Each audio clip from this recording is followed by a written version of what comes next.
Zenfone Max Pro M1. The name is quite large as the battery, but the product is not so. Let's talk about it. So at first, about build quality, it is pretty average, or I would say below average. It made out of plastic, only the back plate is out of metal, and it feels very cheap for my taste, I guess. It also have a micro USB port, which is now it is 2018 boss, you have to understand, but good for that it has a 3.5 mm jack still alive. And other than that, it has all the bells and whistles of the 2018 phone in terms of dual sim and separated micro SD card and clicky buttons and metal build and so on. But the main attraction of this phone is its battery. But let's first talk about the screen. So it has an 18:9 6-inch IPS LCD display, which is pretty good. But one of the main highlight of this phone is also its hardware. It covers Snapdragon 636, which is pretty fast on the both Geekbench or on Antutu. It will scores over 1 lakh on Antutu benchmark, and I also tested the stress test, and the thermal management is also pretty good. So it has 3 gigabytes of RAM, and which is pretty good for Android uses. And here it showing 660, but it surely has 636. It octa-core processor with Cryo 260 cores, so it's pretty good. And this phone also have all kinds of sensors would you like to use on a phone rather than NFC. So it doesn't have NFC, but other than that it has everything going for it. So that's pretty good thing about a phone which costs only 11,000.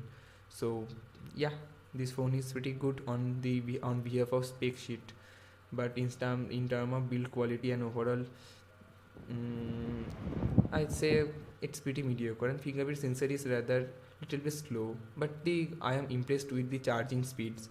So this phone goes from 0 to 100 in about 2 hours, and for a 5000 mAh phone battery, it's pretty good. And let's talk about camera. At the back, it has 2 cameras. One is 13 megapixel and another one is 5 megapixel. Second one is for I would say depth sensing, and it also has a 8 megapixel front camera with the LED flash. And to be honest, it is totally garbage quality. And the back camera is pretty good. I don't see any uses of that 5 megapixel depth sensing camera, but main camera is pretty good, and it could compare with the Redmi Note 5 Pro, but front camera is total up to the garbage. I don't know it's for the hardware or software, but here it is. Now what it is.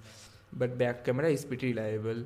It has good time contrast and saturation, but it only uses Snapdragon camera app, which is not so good. If ASUS get some time and give their own camera app to this phone, that would be pretty good.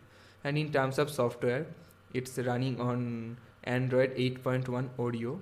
It's now saying it's a Zenfone UI, not Zen UI, which I previously were knowing. So ASUS have a track record of skinning their Android phone, but now they gone to the stock, which is pretty good in my mind. I'm pretty much fan of stock uses of Android, so that's pretty good. But they have used a pretty basic stock. They're not like Android, I say OnePlus, who little bit edited their ROM as Oxygen, but it's just basic vanilla Android, to be fair.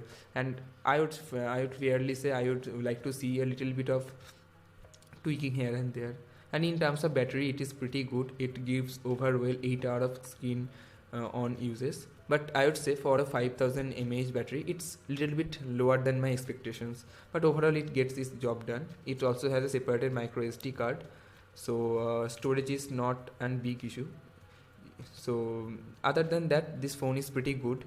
This phone is fluid and works as a beast, but its build quality and cameras are its downside. So if you want to buy this phone, get that in your mind. Other than that, it is a pretty good phone. So yeah, I would say you can buy this if you want a really big camera, a really big battery, and you don't want to charge phone regularly. So it's pretty good, and the standby time is excellent. So here you have it, ASUS Zenfone Max Pro M1 2018.